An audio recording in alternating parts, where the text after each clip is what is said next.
ನಮಸ್ಕಾರ. ನಾನು ಅಶೋಕ್ ಕಿಡಮಲೆ, ಆಮ್ ಆದ್ಮಿ ಪಾರ್ಟಿ ಸುಳ್ಯ.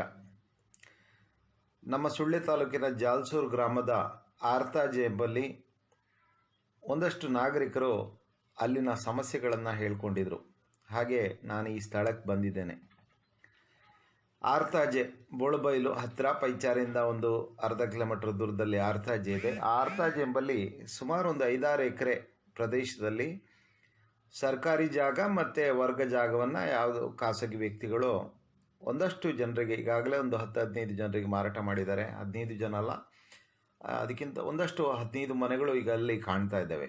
ಅದರ ಜೊತೆಯಲ್ಲಿ ಈಗಾಗಲೇ ಮಾರಾಟ ಆಗಿರುವಂಥ ಒಂದು ಸೈಟ್ ರೂಪದ ಒಂದಷ್ಟು ಜಾಗಗಳಿದ್ದಾವೆ ಅಂತೇಳಿ ಸ್ಥಳೀಯರು ಹೇಳ್ತಾರೆ. ಜೊತೆಯಲ್ಲಿ ಇನ್ನೂ ಒಂದು 30-40 ಮನೆಗಳು ಬರುವಂಥ ಒಂದು ಲೇಔಟ್ ವ್ಯವಸ್ಥೆ ಇಲ್ಲಿ ಸುಮಾರು 4.5 ಎಕರೆ ಜಾಗದಲ್ಲಿ ಕಾಣ್ತದೆ. ಈಗ ಇಲ್ಲಿ ಇರುವಂಥದ್ದು ಇದು ಸಾಮಾನ್ಯ ಒಂದು ಸಣ್ಣ ಬೆಟ್ಟದಂತೆ ಇರುವಂಥ ಜಾಗ. ಇದರಲ್ಲಿ ಇರುವಂಥ ರಸ್ತೆ, ಈ ಮನೆಗಳಿಗಿರುವಂಥ ರಸ್ತೆ ಅತ್ಯಂತ ಕೆಟ್ಟ ಒಂದು ಪರಿಸ್ಥಿತಿಯಲ್ಲಿದೆ. ರಸ್ತೆ ಅದಕ್ಕೆ ಚರಂಡಿ ಇಲ್ಲ. ಮೇಲಿಂದ ಕೆಳಗೆ ಅಥವಾ ನಾವು ರಸ್ತೆ ಮುಖ್ಯ ರಸ್ತೆ ಏನಿದೆ ನಮ್ಮ ಪೈಚಾರು ಪುತ್ತೂರು ಅಥವಾ ಸುಳ್ಯ ಪುತ್ತೂರು ರಸ್ತೆಯಿಂದ ಒಳಗಡೆ ಸುಮಾರು 1-1.5 ಕಿಲೋಮೀಟ್ರ್ ರಸ್ತೆ ಸಂಪೂರ್ಣ ಕಚ್ಚಾ ರಸ್ತೆ. ಅದಕ್ಕೆ ಯಾವುದೇ ಚರಂಡಿ ಇಲ್ಲ, ಅಗಲಕ್ಕಿರಿದು ಇದೆ.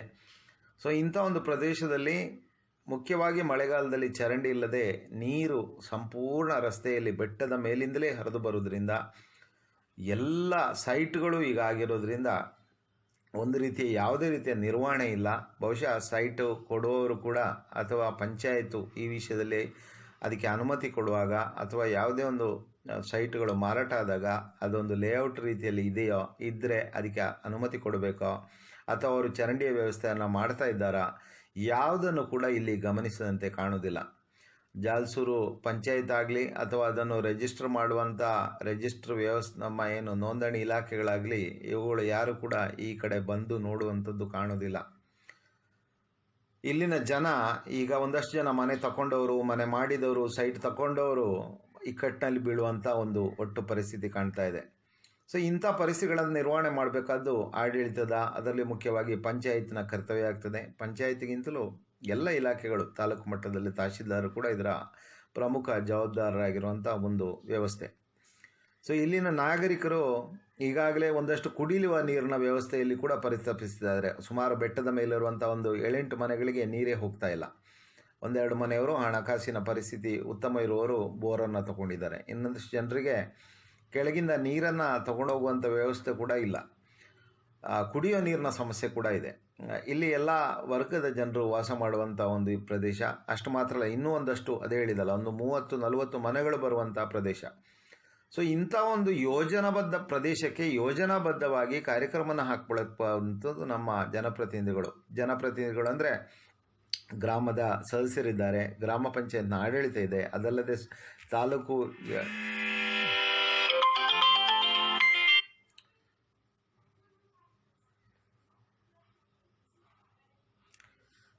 ಜಿಲ್ಲಾ ಪಂಚಾಯತ್ ಪ್ರತಿನಿಧಿ ಆ ಭಾಗಕ್ಕೆ ಬರ್ತಾರೆ, ತಾಲೂಕು ಪಂಚಾಯತ್ ಪ್ರತಿನಿಧಿ ಬರ್ತಾರೆ, ಎಲ್ಲರಿಗೂ ಸಂಬಂಧಪಡುವಂಥದ್ದು, ಜೊತೆಯಲ್ಲಿ ಆಡಳಿತದ ಅಧಿಕಾರಿಗಳು.